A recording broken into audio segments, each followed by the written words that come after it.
আসসালামু আলাইকুম। BD kitchen হোমে সবাইকে স্বাগতম জানাচ্ছি। আজকে ভিন্ন রকমের, ভিন্ন স্বাদের, দুর্দান্ত স্বাদের একটি সবজি তৈরি করব।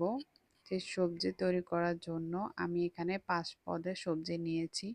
মূলা, মিষ্টি কুমড়া, গাজর, আলু, পেঁপে।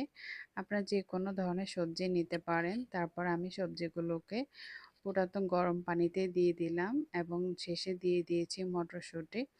দিয়ে আমি 5 মিনিটের মতো সিদ্ধ করে নিয়েছি। এখন ঠান্ডা পানিতে রেখে দিব। তারপর ঠান্ডা পানি রেখে দেওয়ার পর আবারও পানি ঝরিয়ে রেখে দিয়েছি। এখন আমি একটি কড়াইতে 2 চামচ ঘি দিয়েছি। তারপর দিয়ে দিচ্ছি পেঁয়াজ, তারপরে দিয়ে দিচ্ছি দারচিনি, এলাচ, তেজপাতা।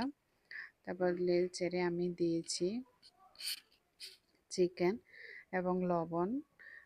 এবং এখন তেলের মধ্যে একটু চিকেনগুলোকে 5 মিনিট রান্না করে নিয়েছি। তারপর দিয়েছি আদা রসুন বাটা।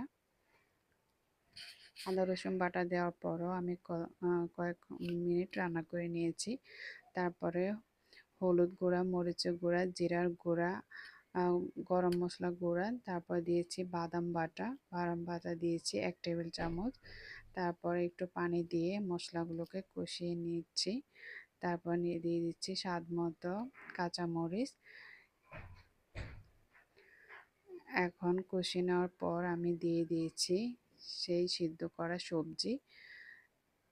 সবজিগুলোকে দিয়ে ভালো করে মশলার সাথে মাখিয়ে নিয়েছি। তারপর দিয়েছি টমেটো।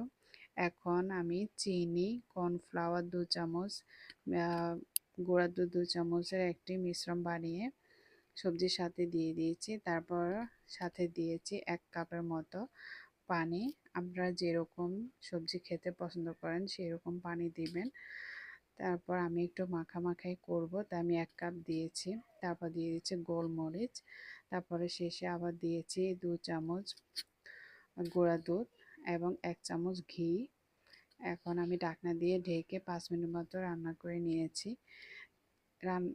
ঢাকনাটা খোলার পর খুবই সুন্দর একটি ঘ্রাণ বের হচ্ছে। খুবই চমৎকার হয়েছে আমার এই রেসিপিটা। এখন আমি নামিয়ে পরিবেশন করে নেব।